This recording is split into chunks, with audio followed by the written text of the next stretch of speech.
வணக்கம் நண்பர்களே! இது உங்கள் நாணயம் தமிழ். இன்னைக்கு நம்ம நாணயம் தமிழ்ல என்ன தகவல் பார்க்க போறோம் அப்படின்னு பார்த்தீங்கன்னா, ஒரு முக்கியமான நாணயம்ங்க. இது வந்து பார்த்தீங்கன்னா சர்க்குலேஷன் கிடையாது. இப்ப சர்க்குலேஷன் இல்ல அப்படின்னா எப்படி கிடைக்கும் அப்படின்ற தகவல சொல்றேன். ஆ 25 பைசாங்க. 25 பைசால ஏசியன் கேம்ஸ் சரிங்களா? அந்த மாரி பின்னாடி பார்த்தீங்கன்னா ஏசியன் கேம்ஸ் வரும். அதுக்கு கீழ வந்து பார்த்தீங்கன்னா forestry coin. So Asian games வந்து பார்த்தீங்கன்னா, மத்த மின்ட்லாம் ரொம்ப சர்வசாதாரணமாவே கிடைக்கும். விலை கம்மியாவே ரூ. 5 ரூ. 10 உங்களுக்கு கிடைக்கும். அதுல வந்து ஹைதராபாத் மின்ட் ரேரு. அத பத்தி நான் சொல்றேன். இந்த இது இப்போ ஃபாரஸ்ட்ரி பொறுத்தவரை வந்து பார்த்தீங்க அப்படின்னா, உங்களுக்கு நாணயம் கொஞ்சம் ரேர் தான். ஏசியன் கேம்ஸ் வந்து பார்த்தீங்கன்னா, 100 பீஸு, 200 பீஸு, 500 பீஸுன்னு லாட்டா கிடைக்கும். ஸோ அந்த அளவுக்கு அதாவது நார்மல் மின்ட். இந்த ஃபாரஸ்ட்ரிய பொறுத்தவரை அந்த மாரி லாட்லாம் கிடைக்காது. 1 பீஸ், 2 பீஸ், 5 பீஸ் இந்த மாரி தான் கிடைக்கும். ஃபாரஸ்ட்ரிய பொறுத்தவரை கொஞ்சம் விலை கூட தான். நல்ல கண்டிஷன்ல இருந்தாலும் இதுல ரூ. 200 போட்டிருக்கு. பட் கண்டிஷன் நல்ல கண்டிஷனா இருந்தா, அது வந்து ரேட் வந்து நல்ல விலைக்கே போகுங்க. ஸோ கண்டிஷன பொறுத்தேன். ஸ்டார்ட்டிங் பிரைஸ்ன்னு பார்க்கும்போது உங்களுக்கு பார்த்தீங்கன்னா, ஒரு ரூ. 300 வரை கூட நம்ம சேல் பண்ணிக்கலாம். சரிங்களா? இந்த ஃபாரஸ்ட்ரி நாணயம் நல்லா பாருங்க.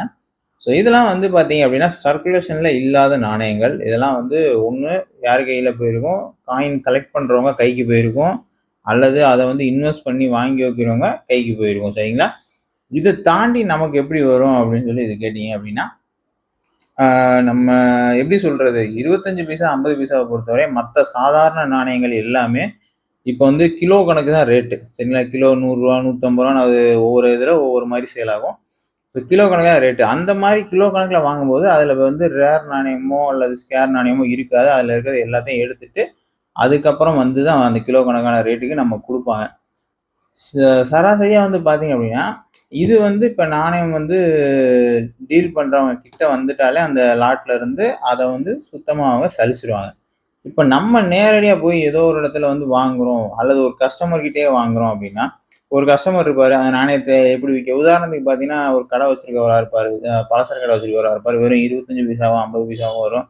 அத மாத்த முடியாம சும்மா போட்டு வச்சிருப்பாரு. "அதே என்னடா எவன்ட்டயாவது தள்ளி விடலாமா?" அப்படின்னு சொல்லி. ஆனா அவர்ட்ட போய் நம்ம என்ன செய்யணும் அப்படின்னா, 25 பைசாவ 25 பைசாக்கே வாங்கலாம். தப்பில்ல. 50 பைசாவ 50 பைசாவுக்கே வாங்கலாம். அப்ப என்ன நினைப்பாங்க அப்படின்னா, ஸோ நமக்கு 25 பைசாக்கு 25 பைசா கிடைச்சிருச்சு அப்படின்னு அவங்க நினைப்பாங்க. ஓகே. ஒருவேள அதுல நமக்கு ரேர் நாணயம் அப்படிங்கிற பேர்ல நீங்க மின்ட் இயர்லாம் செக் பண்ணணும். அதெல்லாம் உட்கார்ந்து பயங்கரமான வேலைகள். பழைய 25 பைசா, 50 பைசா 50 பைசாவ பொறுத்தவரை கொஞ்சம் காயினும் வந்து டஸ்ட் அடைஞ்சு போய் கிடக்கும். அதெல்லாம் வேலை நெறையா இருக்கு. ஸோ அதுல நீங்க வந்து செக் பண்ணீங்க அப்படின்ற பட்சத்துல ஏதாவது ரேர் காயின் இருந்துச்சுன்னா, நமக்கு அதுல நல்ல லாபம் தான். அது மட்டுமா இல்ல, ஸோ அந்த 25 பைசா, 50 பைசா வந்து பார்த்தீங்க அப்படின்னா, மார்க்கெட்ல நம்ம அத காட்டிலும் கொஞ்சம் கொஞ்சம் எக்ஸ்ட்ரா கூட வச்சு சேல் பண்ணிக்கலாம்னு வைங்களேன். இப்ப ஒரு 50 பைசான்னா ஒரு ரூ. 1 வரைக்கும் கூட நம்ம சேல் பண்ணிக்கலாம். ஒரு 1 பீஸ் ரூ. 1னா தாராளமா வந்து வாங்குறதுக்குலாம் ஆள் இருக்கு. பெரிய ஹியூஜ் குவான்டிட்டி இல்லங்க. சும்மா லோ குவான்டிட்டில. ஸோ இதெல்லாம் எதுக்கு சொல்றேன் அப்படின்னா, இந்த மாரி நாணயங்கள்ல நம்ம எப்படியெல்லாம் வந்து இது பணத்த வந்து நம்ம சம்பாதிக்கலாம் அப்படின்றது தான். ஸோ இதுல வந்து ஒரு இன்ட்ரெஸ்ட் இருக்கு அப்படின்னா, கண்டிப்பா இந்த மாரி நீங்க பண்ணலாம். ஸோ 25 பைசால பேச வந்த டாபிக் விட்டு எங்கேயோ போயிட்டீங்க பாருங்க. ஸோ இன்னைக்கு என்ன சொல்ல வந்தேன் அப்படின்னு பார்த்தீங்கன்னா, இந்த ஏசியன் கேம்ல வந்து பார்த்தீங்கன்னா, ஹைதராபாத் மின்ட் வந்து ரொம்பவே ரேர். அந்த நாணயம் அவ்வளோ ஈஸியா கிடைச்சிராது. சாதாரணமா நீங்க 25 பைசா, 50 பைசால வந்து நீங்க ஏதாச்சும் ஒரு இடத்துல போய் ஒரு லாட் வாங்குறீங்க அப்படின்னா, இது 1, 2 உள்ள வர்றதுக்கு கூட வாய்ப்பு இருக்கு. ஆனா இந்த ஹைதராபாத் மின்ட் வராது. ரொம்ப ரேர். அதுல இன்னொன்னு இதுல என்ன பிரச்சனை இருக்குன்னு கேட்டீங்கன்னா, இந்த மின்ட் இருக்கு இல்லையா? அந்த ஹைதராபாத் மின்ட். இது வந்து பார்த்தீங்கன்னா, பாம்பே மின்ட்டோ அல்லது கல்கத்தா மின்ட்டோ கொஞ்சம் அழிஞ்ச ஹைதராபாத் மாரியும் தெரியும். ஸோ அந்த சிக்கலும் அதுல இருக்கு.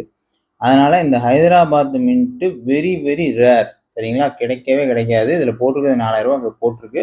கொஞ்சம் முன்ன பின்ன இருக்கலாம். அதே மாரி புக் ரேட் வந்து 100% இந்த ரேட்டு தான் நம்ம சொல்ல முடியாது நண்பர்களே. நாணயத்த பொறுத்தவரை ஒரு நாளும் ஏறுது, இறங்குது, குறையுது, கூடுது. ஸோ அதோட ரேட்டே மாறுது. நம்மளே அத வந்து ஒரு அப்டேட்டடா இருக்க முடியல.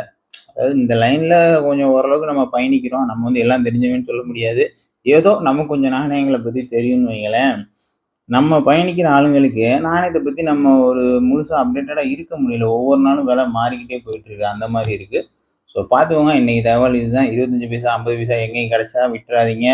நீங்களும் வந்து பக்கத்துல கடைகள்ல முடிஞ்சா சொல்லி வைங்க. இந்த காரணத்துக்காண்டி தான் வாங்குறேன் அப்படின்னு சொன்னீங்கன்னா, அவங்க தரமாட்டாங்க. அவங்களே உட்காந்து செக் பண்ணிருவாங்க. ஸோ யாராவது வந்து குடுக்கணும். எனக்கு இந்த 25 பைசா, 50 பைசா கிடக்குப்பா. ரொம்ப நாளா அப்படியே கிடக்குப்பா. அத எங்கிட்டாவது மாத்தி விடணும் அப்படின்ற மாரி இருக்க ஆளுகிட்ட தாராளமா நீங்க வாங்கிட்டு, அவங்களோட காச குடுத்துறலாம். சரிங்களா? ஸோ நீங்க வாங்கி அத செக் பண்ணணும். என்ன மின்ட் இருக்குன்னு. ரேர் கிடைக்கலனா கூட ஸ்கேர் கிடைக்கும். ஒரு ரூ. 25 போகும். ரூ. 50 போகும். ரூ. 75 போகும். அந்த மாரிலாம் வந்து நெறைய கிடைக்க வாய்ப்புகள் இருக்கு. சரிங்களா? ஸோ எங்க விக்கலாம், வியாபாரம் பண்ணலான்றத ஆல்ரெடி நான் சொல்லியிருக்கேன். நாணய கண்காட்சியில் நீங்கள் வியாபாரம் பண்ணிக்கலாம். அதுவும் அவங்களுக்கு தேவையான நாணயங்கள் இருந்தால் மட்டும்தான் வாங்குவாங்க. ஸோ நல்ல நாணயங்களாக இருந்தால் தான் வாங்குவாங்க. நீங்கள் எல்லா நாணயம் இருக்குது, பழைய நாணயம் இருக்குன்றதுக்காண்டியே போயிடாதீங்க தயவு செஞ்சு. நிறைய பேர் பாவம் அந்த மாதிரிலாம் எனக்கு தெரிஞ்சு விலை போகாத நாணயங்களை கொண்டு வந்துட்டு பஸ்ஸு காசு கூட இல்லாத அளவுக்கு, அதாவது நீங்கள் எனக்கு ஒரு பஸ்ஸு காசாவது கொடுங்க இதை வச்சுக்கிட்டுன்ற அளவுக்குலாம் வந்திருக்கு. அந்த மாதிரிலாம் வந்திருக்காங்க தெரியாமல். ஸோ அதெல்லாம் தவிர்க்கணும். அந்த மாதிரிலாம் நடக்கக்கூடாதுன்னா அதுக்கு தான் இருக்கவே இருக்குது நம்ம நாணயம் தமிழ். மறக்காமல் சப்ஸ்கிரைப் பண்ணி வச்சுக்கோங்க. நாணயங்களை பற்றின அப்டேட் உங்களுக்கு தேடி வந்துக்கிட்டே இருக்கும். Thank you so much.